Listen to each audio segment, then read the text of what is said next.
I am so delighted to have back with me once again Kerri Gibson from Chalets Hygge in the Eastern Townships of Quebec.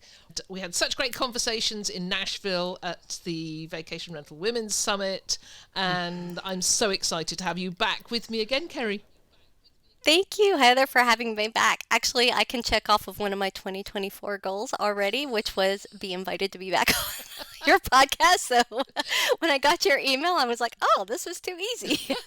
We talked about it, didn't we? When we came, when Yes. Mike and I came and stayed and took advantage of your incredibly generous hospitality back in September, and we learned so much more about what you did and about your community involvement and partnerships and influencer marketing.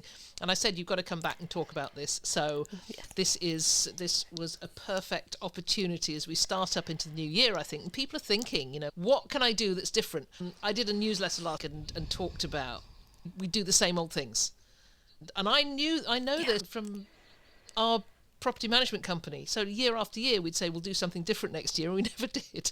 So we do the same old same thing over and over again and expect different results. And so I am certifiably mad now. I think we all have a bit of us in that. I do too. I have to keep my strategy board as a reminder for me of why to get out of my comfort zone. So it's just a physical reminder, a visual reminder for me that like I'm not going to accomplish this if I don't move out of my comfort zone. We are going to have a picture of your strategy board because Absolutely. I need a picture of that because it was something that I always said I would do. I do honestly think I went out and bought packs of sticky notes with the idea that I was going to stick them all over a wall somewhere. Never used them. But anyway, that I think for those who have not met you before, then I'm putting our original podcast on the show notes so they can go and have a listen to that. But can you give us a sort of potted version of who you are, Chalets Hygge, and your vision in building the business? Certainly. So I'm Kerri Gibson, and I started what is now Chalets Hygge back in 2017, and it came from a hard 180 pivot in my life when I decided to exit the corporate world and look for something more fulfilling to do. We purchased a chalet during that time, my partner and I, Philip, just more to give me something to do as I was thinking through what came next. Oh, and it was something we'd always talked about that would be fun as a side project. So it didn't come out of nowhere, but we had the opportunity come up to purchase one. And so we did. And out of that, grew Chalets Hygge because I found a joy in renovating old properties, giving them life. And then after hosting, the immense joy I got from creating spaces of tranquility and safe harbors for family and people to come and create memories and the gratitude that they had for that. And I found that filled my cup in ways that I had never experienced before. So, yeah, that's how we started in 2017, and we have now evolved into a full-time business for both myself and my partner Philip. We have 6 owner-operated chalets outside of Montreal, Quebec, about an hour and 15 minutes in a region called the Eastern Townships, which is one of the most lovely regions of Canada, which is hard to say because we have many lovely regions in Canada, but it was a top 52 destination by the New York Times, so that kind of backs me up. But yeah, that's who we are, that's what we've evolved to, and our intention is to always be small as we scale. We're going to scale intentionally because we want to be hands-on. We want to write the story of our chalets, of our guest experience, of our brand, and honestly of our lives after turning over that for so long in the corporate. I wouldn't say our aspiration is to explode and become a global or national brand, but it's really to focus on what we do and do well and scale intentionally in ways that make sense for us and for our guests because we are the brand, like Kerri and Philip are the brand. I love that you use the word intentionally because that is my word for 2024. It's a great word. Intentional, because we spent years and years not being intentional. So, and your intentionality is it's apparent in everything you do. You don't do anything just because it has a purpose and there's value in it. And Yes. we had such pleasure in coming to visit with you and experience this at first hand and actually go around and look at all the properties, and that I'd never been to the Eastern Townships, and my goodness, I was just blown away by how gorgeous It was. It's not just gorgeous, but the culture and the vibrancy of the people just brings all of it together into this like really unique blend that you don't experience in many places. It's organically grown, a bunch of small villages and a beautiful that have just grown and developed over Mm. time. So it's very, to use an overused word, but I love the word so much. It's very authentic and very cultural and very true to who Quebec is. Yeah. So I'm just going to kick off. You're in Quebec. You are an American, Hmm. and you're married to Philip, who is French Canadian. How's your French? C'est bon. No, it's like one of the first things I had to do after I left my job was learn French. Not only because it's a beautiful language, and I was actually, even before I met Philip, like loosely taking French lessons. I say loosely because I didn't have a lot of time to commit to it.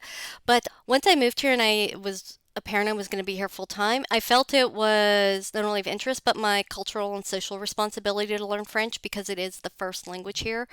We live outside of Montreal. The primary people speak French here. A lot speak English because we're in tourism, but they appreciate it. And yeah, I live 90% of my daily life in French. So I I recently graduated to medical appointments in French last year, which I was super proud of. But yeah, no, I did learn my French. I was so impressed when we stayed, and the lady came from the tour organization, and you just immediately rolled over into French.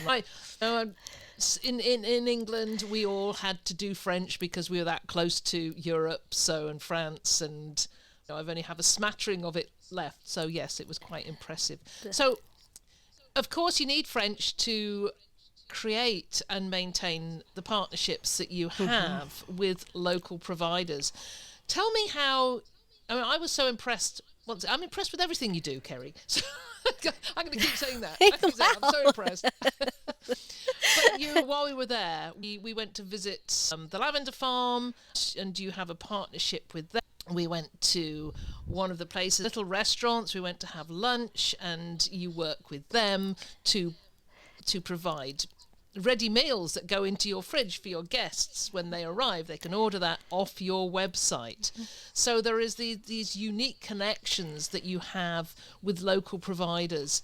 So how do you just elaborate on that? The different types of partnerships you have and how they impact your relationship as Chalets Hygge with the community. Growing up in the 90s, local and 80s and 90s, local and sustainable wasn't really a thing. And even though I grew up in a small town, we still went out of town to shop and did all of our shopping in the bigger box stores and things like that. It wasn't until I not even became a small business owner, it wasn't until I was here full time and I was no longer traveling. And honestly, I didn't have a car when I was here either. It was just me and Philip was still working. But I started using my bike just to get around. And that's when I really started understanding the concept of local and community and the heartbeat of a community being founded in small business. And I think that's part of why I wanted to start the Chalets Hygge was because I loved the joy of visiting these businesses, whether it was going to lunch or to buy toiletry products or whatever. And like you're meeting the person who's either the creator who owns it, and you've developed a relationship and you understand what you're doing immediately impacts their life, and you see the joy of you coming in. And it really, really touched me. And I knew that was something that I wanted to be a part of. So it had a huge impact not only on my personal philosophy and how I source my own products for my household and for myself, but also in how I decided that I wanted to run the business and that I wanted to be intentionally local.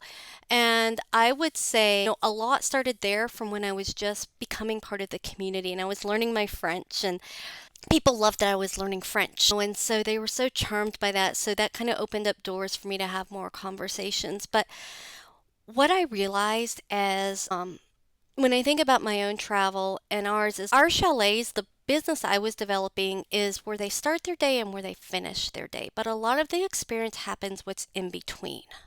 And that's really, really important to build out and to introduce people to, because they don't know when they're coming in. Like, they don't know what's the best restaurant for to go grab a coffee, or where's the best place to rent skis from, or things like that.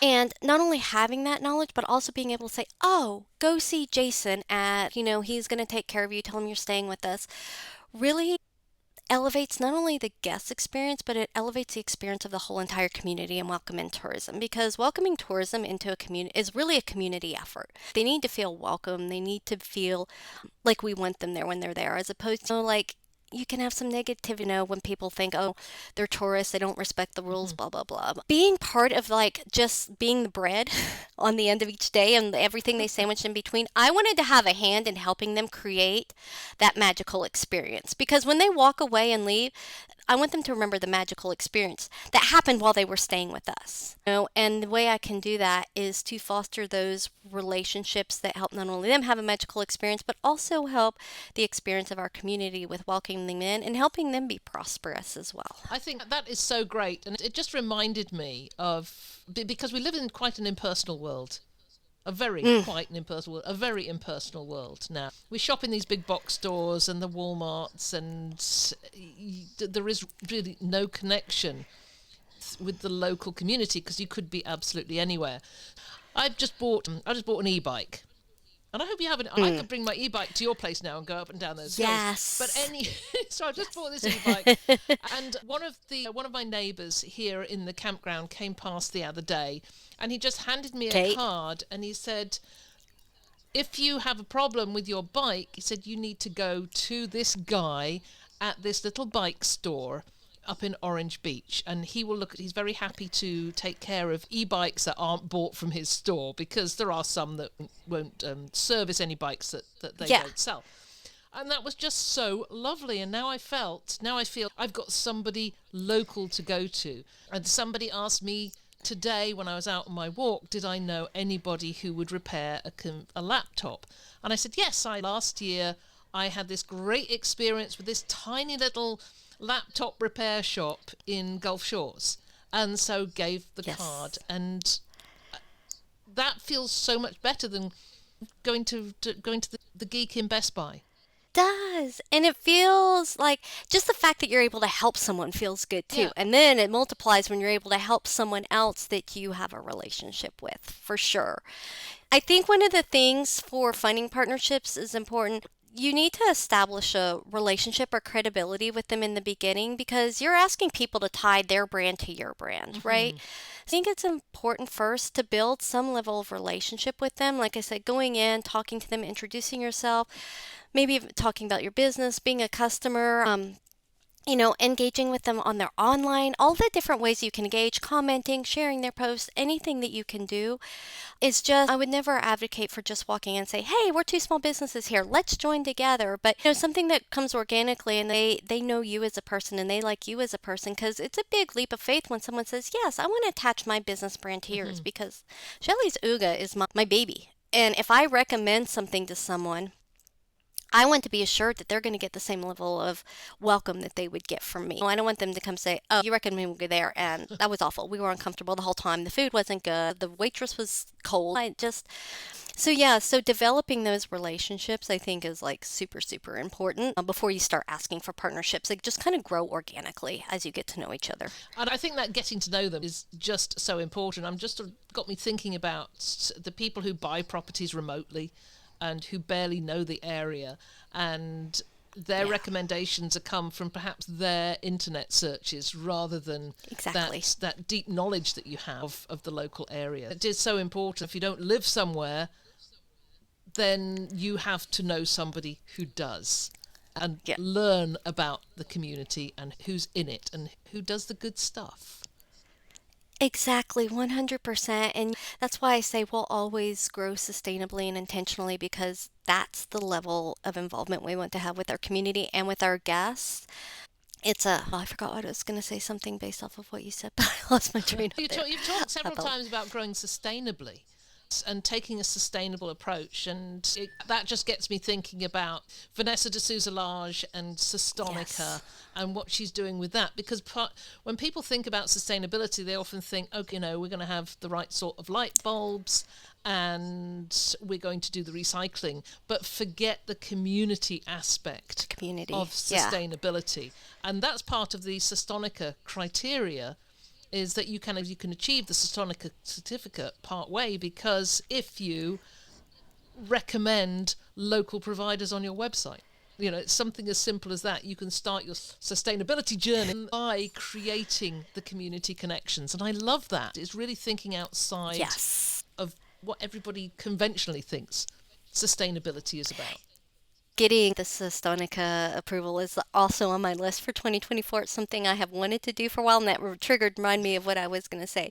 Every partner, everybody that we put on our website or in our guest book has what we call the Chalets Hygge thumbs up. Like, we've done it, we've experienced it, and we didn't just do a Google search and say, hey, here's a list of top 5 restaurants, but we actually have gone and we've experienced it, and we're able to say, this activity, this restaurant is best for this kind of event, this type of guest. So we can actually guide them. This is more of a family activity. This is a couples activity. This is a restaurant to celebrate an event. This is hey, just drop in. We want something to grab and go. So yeah, we make sure that everything that we recommend and talk about, we've actually experienced. And I know from our stay with you, we went out for a meal. We had a lunch in a small restaurant, and then we had pizzas to go, and all of those all recommended by you and all absolutely excellent. And it actually felt to us like we were becoming part of the community, even in that tiny space of time we were there. Yes and you really were. Can you share a story from that perhaps you got from a guest that resulted from a local partnership?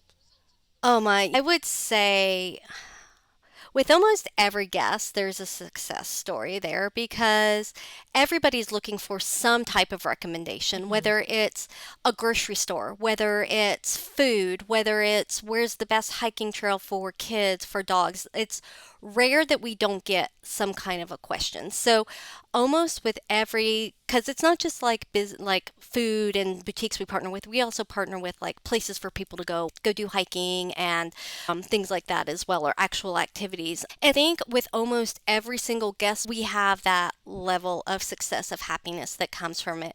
And you can see it in our guests will often go to these things, and then they tag them in their social media as well. They'll tag, hey, went to Cafe Dora, recommended by at Chalets Hygge, best oat milk latte ever. Things like that. As far as a really big one, I don't know that we've had. Okay, here's one that I just had. I have to think we did. But we had a family come visit us that actually found us through a social media campaign we had done, and she booked right away, and she was so excited.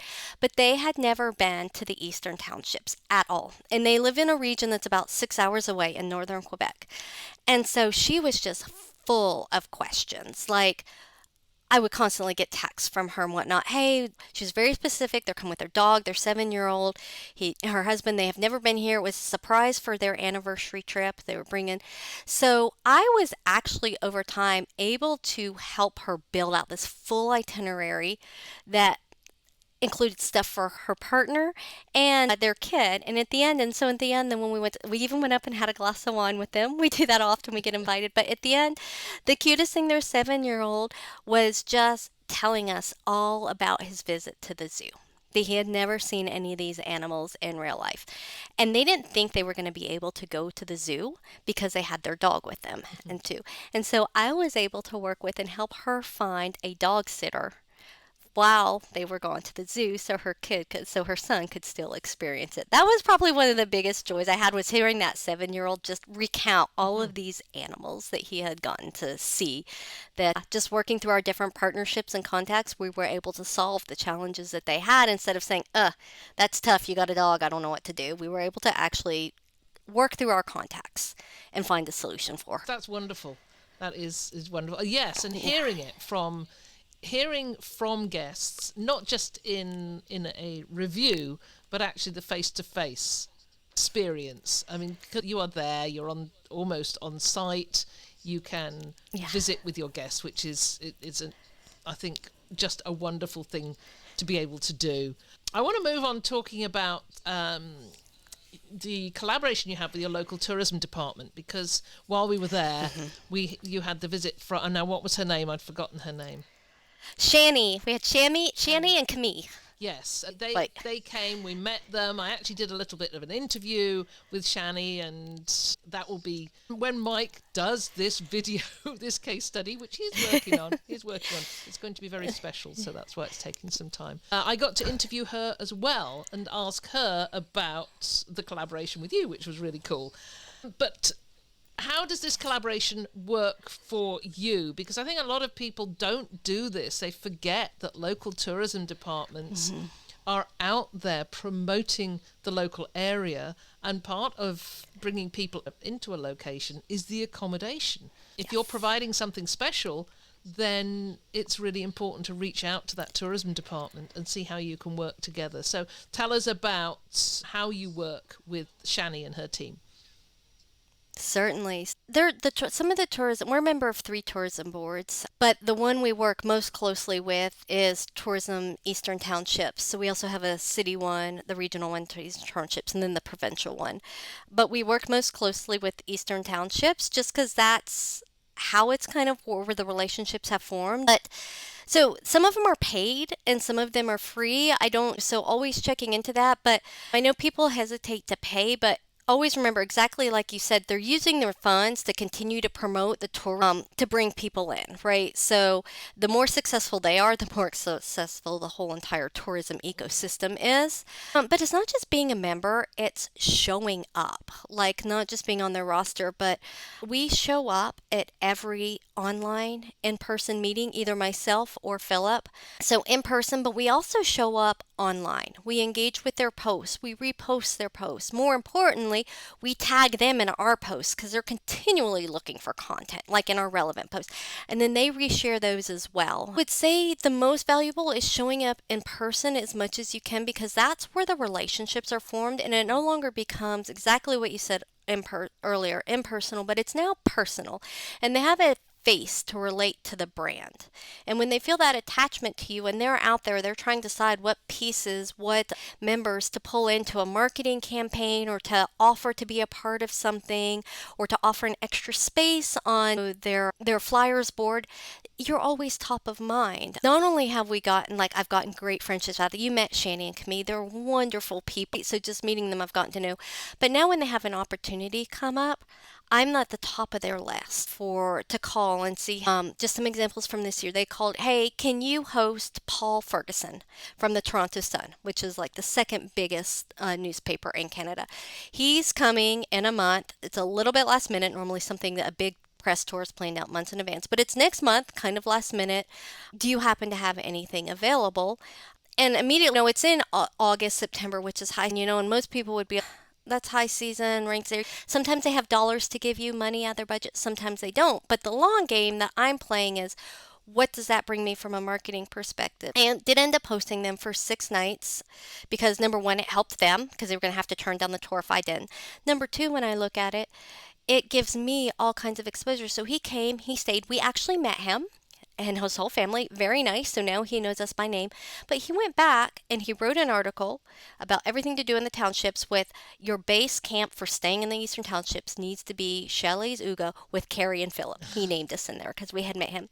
That article ended up getting syndicated into 11 other newspapers across Canada.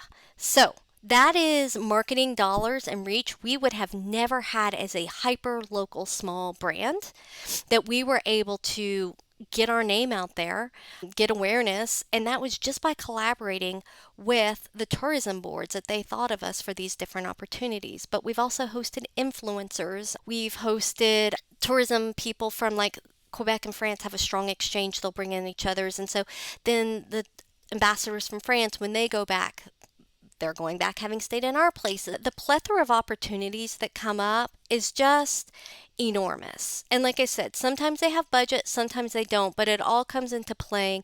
What's your ultimate goal in doing this? And I can tell you the press release, the press notification we got from that, and the syndication far exceeds any 6 nights of revenue we would have obtained. I think that is amazing. I mean, years ago when in fact it was back in the UK when we had a company called Clearwater Holidays, and we were marketing properties in Ontario and in Western Quebec to the British market.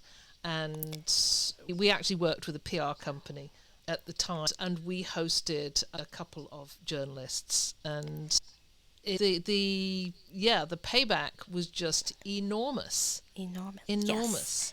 Because And these days it lives online for forever. this is it, and it's the syndication as well. You just think you've got to get past thinking it's just one journalist from one newspaper, because it gets syndicated, and you'll see it in, as you said, a dozen different publications and online. The value in that is massive. And you got that connection through your collaboration with the tourism department, which I think back in the 90s, we were hiring PR companies. But now it's, as you say, you may have to pay them, but it's not a great deal if you're paying an annual membership fee. And Marsink talks about this with her companies in Missouri, that the best thing she did was join the local Chamber of Commerce. Because that has the tourism department adjoining it. And she said that with those relationships, exactly as you said, you're front of mind when they need to talk to somebody. They need maybe something short notice. Or they feel comfortable enough to send a renowned person, an important journalist. They want to put them in a place where they know they're going to be comfortable and going to be happy. And they're going to think of you. Yes, and every time they reach out, I'm honored because we have so many beautiful accommodations here.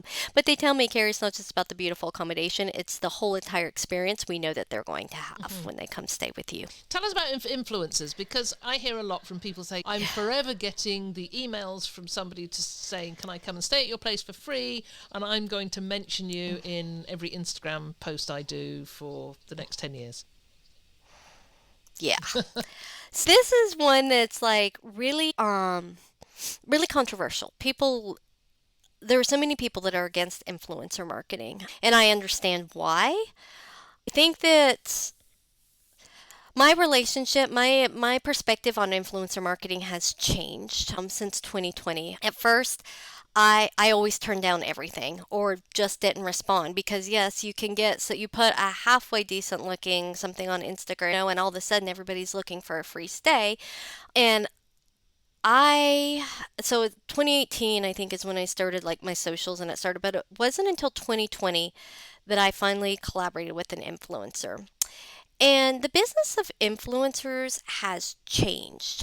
It is now just no longer necessarily someone looking for a free stay, but these are people, this is their actual job. And so it's the new way to market. Like, we're no longer doing paid advertising in general in the yellow pages or in a newspaper or on the radio or TV, local TVs. We're not doing that anymore. And this is a marketing platform.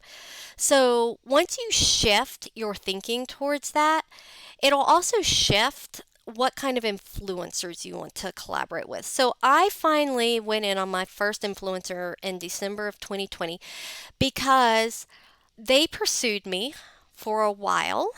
And when they came to me, when I finally said, okay, fine, we will do a Zoom. And we got on a Zoom, and they presented to me a whole entire presentation of why their brand aligned with our brand, what they could do for us, and what the expected results were. They came to us with a pitch deck proposal, like not 2 hours, it was like 20 minutes long, but they clearly showed some of their best work, the results of some of what they'd done, and they had their media kit ready. So when picking an influencer to work with, if it works for your market, maybe you're a college football market and you don't really need an influencer or something, but we're a 4-season drive-to destination. So influencer marketing is actually huge for us. So there were 2 reasons to work with an influencer. One is to reach their base or their market base or their followers. And the second is for access to their content. So, for example, I'm a terrible visual content creator. Terrible. You can give me the most beautiful view in the world and it will look like, Sasquatch took the picture of it. A big thumb in it, fuzzy, blah, blah, blah. I know I'm terrible with it. So when I'm collaborating, I want someone, you look at my I have a beautiful Instagram. And I can say that because I simply picked the pictures and posted them. Other people created those beautiful visuals for me. But those are the two reasons that you will want to work with an influencer. So when you're picking influencers to work with, this is where you need to know your avatar and your market, because you want to make sure that you pick influencers that are, number one, speaking to your avatar. So, for example, I want to work with people that are outdoor activity influencers, that are hikers, that are doing things with their dogs outdoors. I don't want to work with fashion influencers, right? I follow plenty of them because I want to know what ideas, but that's not what I want in my marketing.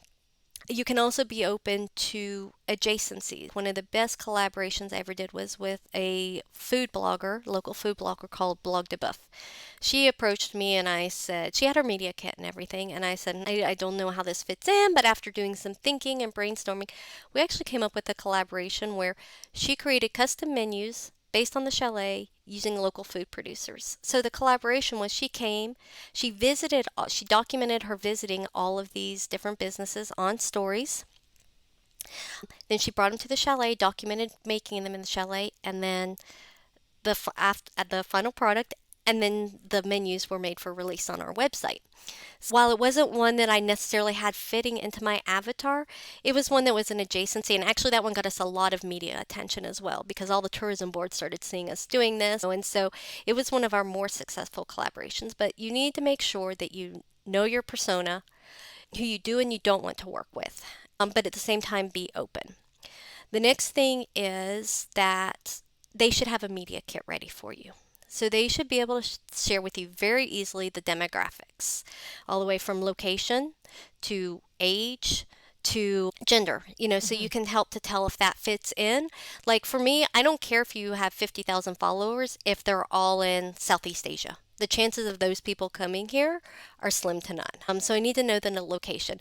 Or if you have 50,000 users that are all in the bracket of 18 to 25, that's not our typical persona either, right? So that's something I should pass on. So they should come to you with a media kit. You know who you want. They have a media kit.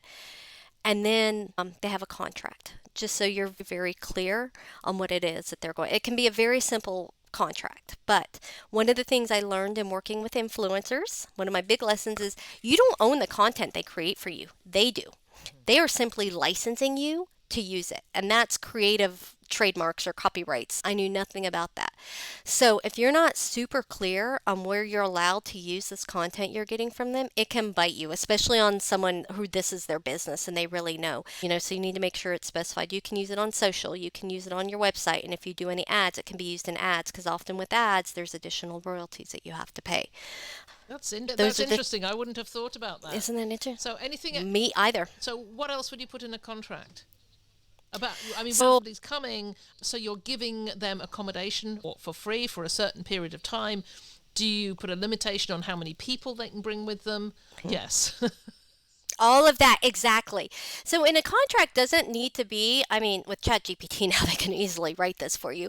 And it doesn't have to be something complicated like a one-pager that says, Chalets Hygge with one of our big collaborators is out. We did it our way. Terms of agreement. We will supply to them accommodations at this chalet from this date to this date with this number of people or a pet or whatever it may be. In return, they will create and provide to us 5 fully edited photos and 1 reel. Any additional product that they provide that we want to we could purchase additional photos for $50 each. It clearly spells out if you want to do.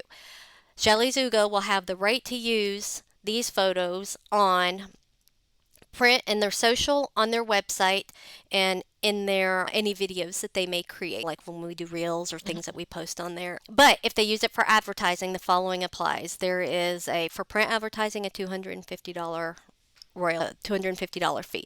If it's going to be digital advertising, it's $2.50 per day that they use it. Those are the big three things you need to have in there, just so it's very clear on what you do and don't have rights, and you don't end up with a cease and desist or just something that's uncomfortable Yeah, you don't want bad, for bad everybody. relationships out of it. No, not at all. Especially the influencer world. It's a small world. It really is. They all know each other and they all talk to each other, and most of them are friends. Yeah. And so if they have a bad experience with you, then all of the good, if they're a good influencer and it's you that provided the bad experience, then you're going to be blackballed by the good influencers that you actually want to work with. Oh, that's a really good point. How do you measure the success of all this? So we talked about collaborating with the tourism department. We're about influencers, about partnerships. How do you figure out what really works and where the guests are coming from, and the cost perhaps of doing all this? Full transparency on this one. We're really just starting to reach a level of maturity in doing this. It is so hard, Heather. It is so hard. Like, you can chase your tail on trying to get marketing KPIs from all of these platforms because they're not clear, with being online. So you might get an influencer or that you come stay with, or whatever. Let's just use an influencer. You get an influencer, you pick up on their follow, you pick up, let's say 100 followers from them, and which I would say is good. And they stick around, right? I tend to measure on influence, like, okay, I had numbers 3,000 when they started. I had 3,100 2 weeks after they left, right? Because you have some that come in and drop off. So I just give them an overall net of 100, knowing some came from others and blah, blah, blah. But overall, but what you don't know is of those followers, they might follow you for a year before they finally get the opportunity to book, and you have no way to tie it back to them. No way whatsoever. So that's one of the frustrating things about it, is some of it's really a wing and a prayer. One of the ways I measure our success, I say we're successful on Instagram, is because we have a ton of engagement. People are commenting, people send us DMs, so I know we're giving content that speaks to people. And our following is not, we haven't gone viral, which is just fine for me because I know we've curated a group of followers that is our avatar, who we're speaking to. And I can tell by our engagement. And when guests do come, if they tag us on Instagram, on their reels, I know that they likely had been following us on Instagram, or that's where they found us at. The other one is, especially with the introduction of GA4, it was like beating your head against a brick wall, like trying to learn all this. We finally we hired an independent contractor off of Upwork who has developed a spreadsheet that is delivered to us daily. So we don't have to spend any time digging through for this, that tells us how many visitors we had to our website the day before, what sources they came from. And it compares that to the last 7 days, also to since the beginning of time. So it's ranked by week and we have two different charts, but highest traffic driver for the week, highest traffic driver ever. And then we have a closed report, and he's able to tell from ones that come in since J4 started tracking. Before that, we can't tell. But where the first point of entry is and when they book. So now, because it takes 5 to 6 touches before someone discovers us till they actually book. So they may have come in from, let's say, an article, a Toronto Sun article that was online. They saw us, oh, interesting, then they follow us on Instagram, and maybe they click on a few links in bio to go to our website again. And then by the time they finally book, they just type in directly www.chaletshuygge.com. And so it looks like they were just found us organically, but they did not. He's able to say, okay, this guest, we were able to tie them back to their first entry ever was through this article, through the Toronto Sun article. So that's what led to the close. Again, that's just since the inception of GA4. There were some shocking revelations in there on what's driving traffic to our website. So for example, there was an article that we hosted 2 years ago for Tourism Canada, not 2 years, not this summer, but the summer before, on dog-friendly accommodations in Quebec, high-end dog-friendly accommodations. So they came to our place, and they put an initial article on it, top 10 places to stay with, chalets to stay in with your dog. They gave that article new life the following year, this year, in 2023. All of a sudden, we start getting pinged over and over with all of these, because we didn't know what website, but we knew they were coming in from somewhere, and we were trying to figure it out ourselves. Turns out they had revamped the article, moved us up to the number 1 spot, and it's still in our top 10 drivers today. And that article was written 18, 20 months ago. But we would have never known that without this level of reporting. So now we're like, okay, so we need to pay more attention to articles or to journalists or someone dog friendly that wants to come that's going to put, because that's driving activity. There was also a blogger, an influencer. They came 2 or 3 years ago and they wrote a blog on the Eastern Townships. It's still number 4. I had no idea that they were still driving traffic to our website. So that's what I'm saying. It's like, until we started, we invested in having this. We came up with our requirements, hired someone, and then is a GA4 expert or GA4 expert, and they built it for us. It was an investment like $2,000, but do you know how much I'm going to save now and not investing in other marketing channels? But I know that actually sounds big and cumbersome and like hiring someone to do this for you. I've been doing this for 3 years, right? So I have learned, you have feelings and you have indicators to tell you what works and what doesn't. Like TikTok doesn't work for me at all. I know that. Like I could tell.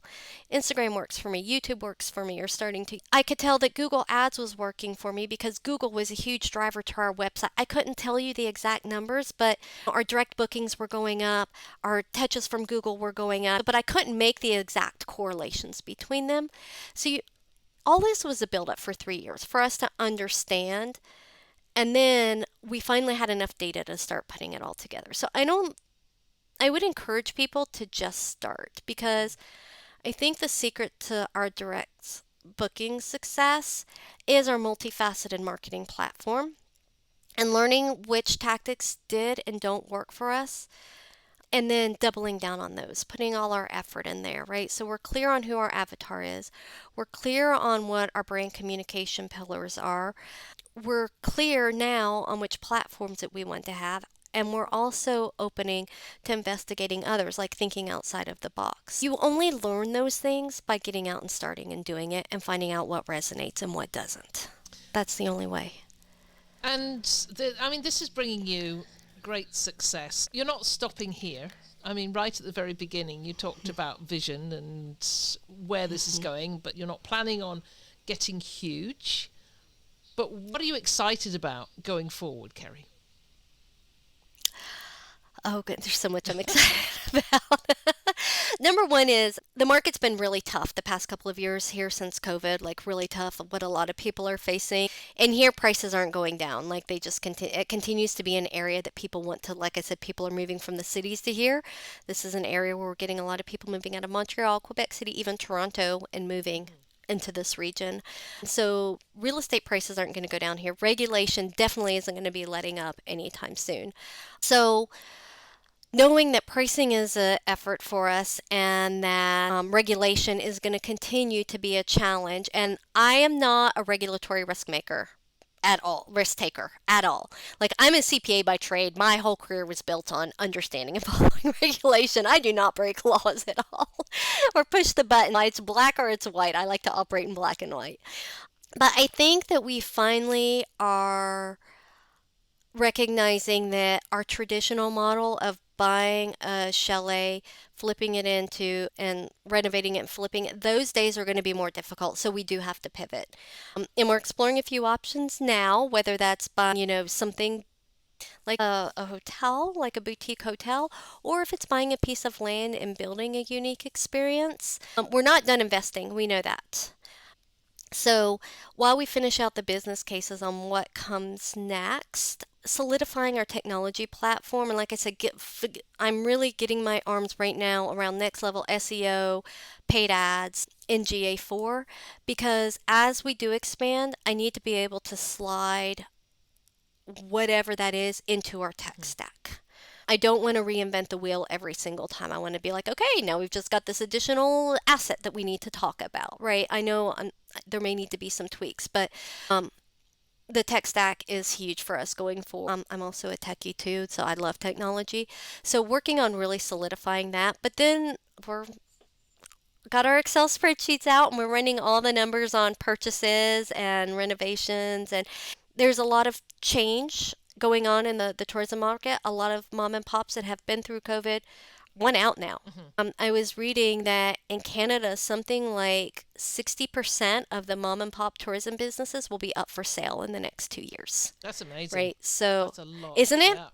Yeah, it is. And so we know we want to stay local because it's important to us to be a part of the community. We're not international investors unless it's a place we want to spend time in as well, and we could be part-time local. But yeah, we're kind of waiting to see where the opportunity presents itself, building the business cases in the meanwhile so that when the opportunity does come up, we don't start at that point. We already are like, okay, this fits into this business case. Let's run the numbers so that we can move faster on making an investment. We're going to be following you over the next years.